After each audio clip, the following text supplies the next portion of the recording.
मैं जिस गढ़चिरौली जिले में काम करता हूँ वहाँ 7 भाषाएं बोली जाती हैं। साउथ गढ़चिरौली में जो सिरोंचा क्षेत्र है और अहरी का कुछ क्षेत्र वहाँ तेलुगु बोली जाती हैं। फिर आप भामरागढ़ एटापल्ली में आते हैं तो माड़िया बोली जाती हैं। वहाँ मुलचेरा करके एक क्षेत्र है जहाँ बंगाली बोली जाती हैं। और फिर मराठी है, हिंदी है और गोंडी है। और छत्तीसगढ़ से जो लोग कवर आदिवासी हैं वो छत्तीसगढ़ी बोले जाते हैं। तो इस तरह की 7 भाषाएं बोली जाती हैं।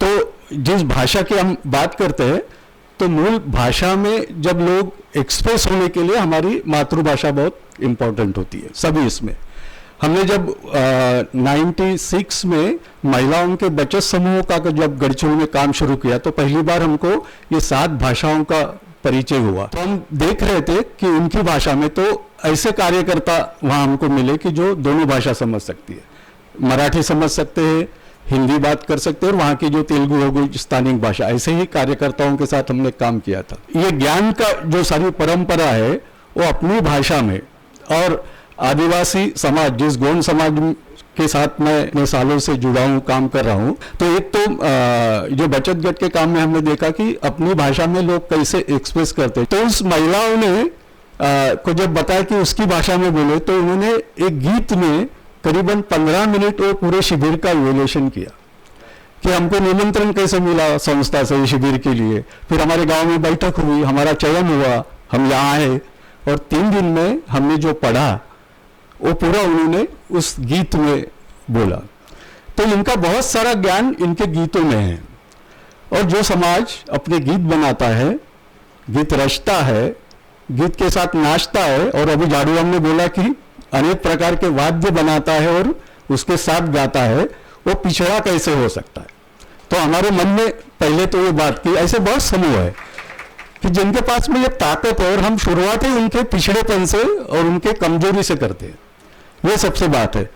तो उनकी स्ट्रेंथ ये है, उसके स्ट्रेंथ के साथ करते तो काफी भाषा सीखते हैं। हम तो बोलते कि सिर्फ गोंडी मातृभाषा है उसकी, उस मातृभाषा के साथ आप अंग्रेजी पढ़ाओ, उसको जर्मनी पढ़ाओ, हिंदी पढ़ाओ, कोई भी भाषा सीखेगा वो, लेकिन उसकी मातृभाषा के साथ में उसको जोड़ के सिखाना होगा। मल्टीलिंगुअल वाली जो बात है तो उसमें अगर सिखाते हैं तो अनेक भाषाओं के उसमें जाए। तो मैं तो काफ़ी चीज़ें जैसे मेरे कुछ संदर्भ उन्होंने दिए, जिन वैद्यों के साथ मैंने 40 साल मैं उनके साथ काम करते आ रहा हूँ, उनकी परंपरा का मैंने अभ्यास किया कि वो परंपरा क्या है। क्योंकि हम बहुत बार वैद्यों के बारे में तो मैं तो MBBS डॉक्टर हूँ, तो बहुत बार उनके बारे में बहुत गलत फहमियाँ होती है कि ये तो क्लैक्स है, इनको कुछ आता नहीं है। और जब मैं इनके साथ उनका पद्धति सीखा तो गुरु शिष्य परंपरा से वो पूरा ज्ञान आगे ले जाते। तो मैं कई बार उनका शिष्य बना, कई बार मैं उनका गुरु बना। इससे मैं वो ज्ञान लिया और उनके ज्ञान को शास्त्रीय आधार पे, क्योंकि ये ज्ञान मौखिक सारा है, तो सबसे बड़ी बात यह है कि सारी भाषा जो हम बोली भाषा बोलते हैं तो उसका ज्ञान मौखिक इसमें है।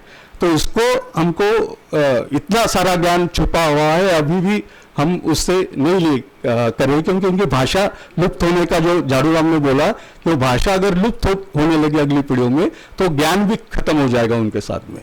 तो वो बहुत हमको महत्व का है कि इन भाषाओं को जीवित रखना, आगे ले जाना और उसको उसके साथ में बाकी भाषाओं की जोड़ होना। लेकिन उनकी खुद की ये भाषा है, उसमें ये ज्ञान को हमको ले जाने वाली बात है कि जो आज हम पर्यावरण के सवाल में पूरे विश्व के आगे जो सवाल खड़े किए हैं उसका सोल्यूशन वही मिलता है। उनका पूरा ज्ञान उससे जुड़ा है, पूरा सबसे लेके आने इसका तो पेड़ से लेके प्राणियों से। कई बच्चों के साथ में हमने प्रयोग किया था कि कई बार ये पक्षियों के आवाज़ हम सुनते हैं तो हमको सीखना पड़ता है कि ये पक्षी का आवाज़ कौन सी इसका है, बार बार हमको अलग सीखना पड़ता है। एक बार इनके बच्चों के साथ में हम स्कूल में जो गोकुल शाला चलती उनमें उनको एक टेप सुनाई थी पक्षियों की आवाज़, तो तुरंत तो बच्चे वो आवाज़ सुन के अपने गोंडी में उसका नाम बता रहे थे। और इतना ही नाम नहीं, तो ये पक्षी हमारे लिए उपयोगी है या फिर ये है, क्योंकि कुछ हमारे इसके उत्पादन के लिए अनाज के लिए ये भी होते हैं, धोखादायक भी होते। तो इतना ज्ञान उनके पास था, लेकिन वो स्ट्रेंथ हम कभी पहचाने नहीं, क्योंकि हमारे स्कूल में शुरू हो जाता है कि कैसे शुरू हो जाता है, उसमें बहुत पिछड़ा होता है। तो उसके इस ज्ञान के साथ हम शुरुआत करते हैं तो मुझे लगता बहुत महत्व का, इसलिए सभी, और मैं ये बहुत सारे इस तरह की भाषा समझने वाले ऐसे समाज के साथ काम किया है, तो मुझे ये लगता है कि हमको उनकी ये स्ट्रेंथ मानकर शुरू करना चाहिए। बाद में आप कोई भी भाषा उनको सिखाओ, अंग्रेजी है, मराठी है, हिंदी है, और कई भाषाएं हम सिखा सकते हैं।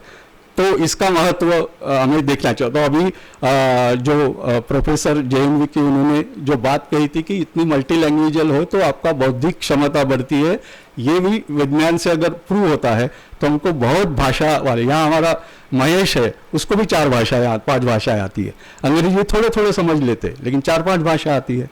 तो ये सारी भाषाएं उनकी ताकत वाली है, तो इसको हमको समझना होगा। और 2 दिन में अगर ये समझ के हम हमारे शिक्षा प्रणाली में इसको कैसे ला सकते हैं, तो उसका प्रयास होगा, तो बहुत एक अच्छे समाज निर्माण की प्रक्रिया में हम जाएंगे। धन्यवाद।